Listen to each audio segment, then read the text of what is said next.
Ya, kita lanjutkan materi kita yang kemarin. Sekarang kita akan membahas tentang fungsi. Jadi kemarin kan penjumlahan bilangan. Ini bilangan 15 misalkan. Ini bilangan 2 kita jumlahkan 17. Sudah ada sedikit pemanfaatan fungsi di sini karena ada fungsi di sini. Nah, kita akan membahas fungsi lebih lanjut. Tapi sebelumnya kita akan lihat dulu definisi fungsi yang ada di ini website yang bagus untuk belajar JavaScript. Namanya w3school.com. Nah, di sini JavaScript-nya lengkap bisa kita pelajari. Sayangnya dia berbahasa Inggris. Fungsi. Ini di sini dijelaskan bahwa fungsi JavaScript itu adalah sebuah blok kode atau kode blok yang didesain untuk menampilkan particular task atau pekerjaan tertentu.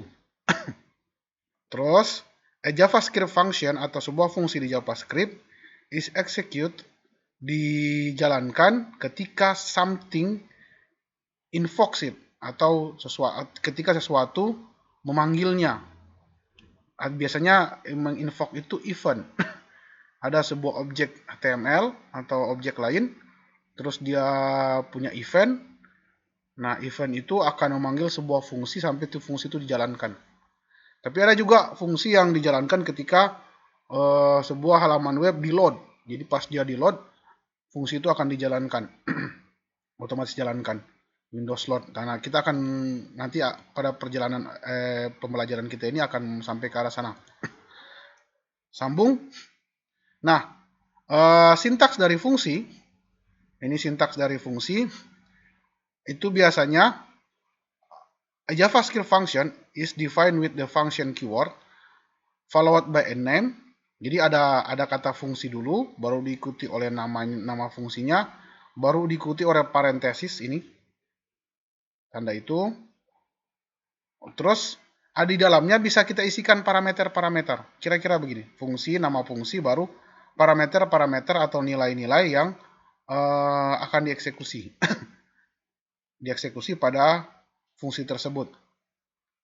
Nah, nanti kita akan coba bikin penjumlahan bilangan, operasi bilangan kemarin, lanjutkan dengan menggunakan fungsi-fungsi ini.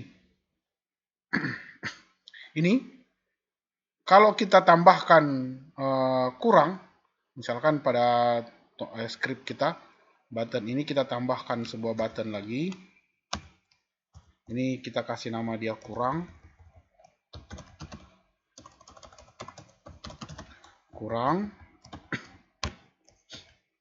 Terus pada kurang kita kasih script. Jadi ini cara menuliskan fungsi. Function kurang.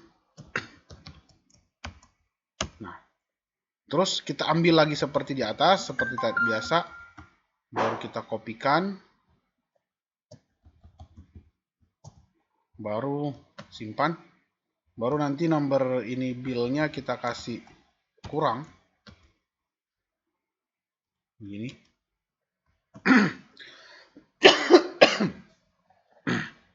Baru kita jalankan. Simpan. Kita jalankan. Maka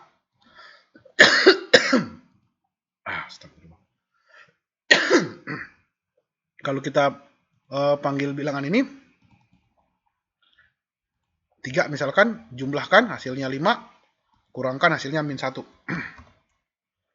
Jadi kalau kita jumlahkan 5, kurangkan hasilnya min 1.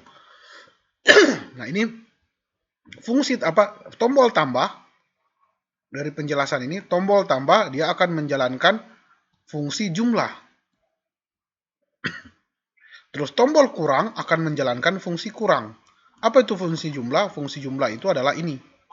Jadi mengambil bill 1 akan diisi dengan value pada nilai A. Baru ini bill 2 akan di value nilai B, baru dia akan dijumlahkan, baru akan dicetakkan di situ. Nah, selain selain menggunakan teknik seperti ini, fungsi juga bisa dipanggil di dalam fungsi. Kita bisa menginisiasi sebuah fungsi sehingga nilainya bisa dipanggil di dalam fungsi. Misalkan, ini kita tambahkan satu button lagi. Ini bagi misalkan ya. Bagi. Di sini kita kasih tanda begitu bagi. Baru kita kasih function, kita bikin function baca nilai.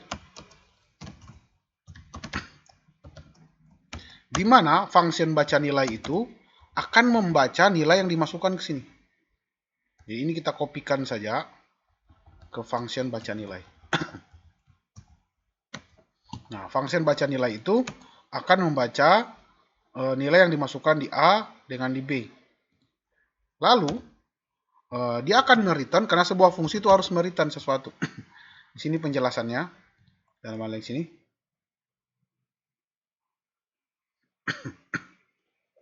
The code inside the function will execute when something invoke the function. Jadi ketika ada yang memanggil, kalau tadi kita panggil pakai ini on click. Ketika diklik, maka akan jalankan fungsi kurang. Terus ini ada fungsi return atau kembalian dari sebuah fungsi. Ketika JavaScript reaches a return atau sampai pada statement return, the function will stop executing. If the function was invoked from a statement, JavaScript will return to execute the code after the invoking statement. Jadi ini kalau misalkan functionnya return, jadi dia bisa mereturn sebuah nilai.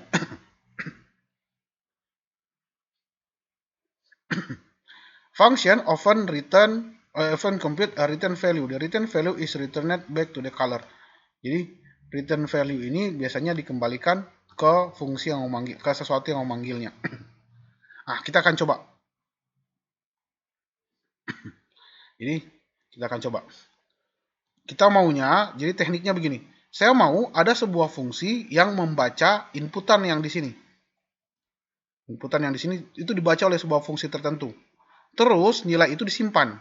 Nah, nanti oleh fungsi tersebut akan dikirimkan ke fungsi-fungsi lain. Jadi fungsi-fungsi lain tidak lagi menginisiasi atau meminta nilai dari variabel yang ini. Dari value yang ini. Itu sudah ditangani oleh satu fungsi tertentu. Nah, saya bikin function tersendiri baca nilai yang akan mengembalikan nilai bil 1 yang diambil dari value dari komponen yang IDA, input yang IDA, bil 1 dan bil 2. Nah, fungsinya nilai function baca nilai akan mengambil nilai yang dimasukkan di ID yang A dan B, terus akan mengembalikan nilainya. Nah, nilai kembalian ini akan kita baca. Jadi kita bikin satu function lagi. Function bagi. Function bagi. Untuk bisa membaca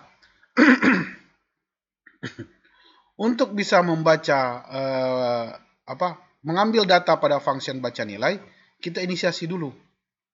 Jadi bikin var misalnya nilai. Itu akan sama dengan new ini baca nilai. Baca nilai. Nah, jadi dia akan mengambil nilai dari baca nilai. Baru kita bikin sebuah var bil 3 misalkan, ini kita kopikan saja.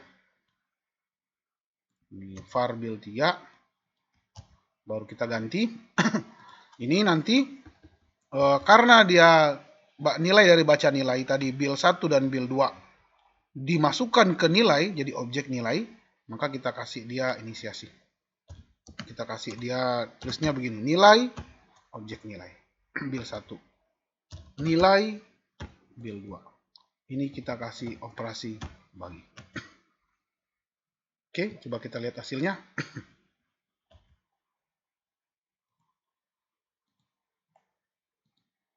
Jadi kalau kita pakai di sini 4, di sini 3, tambahnya 7, kurangnya 1, baginya 1,33.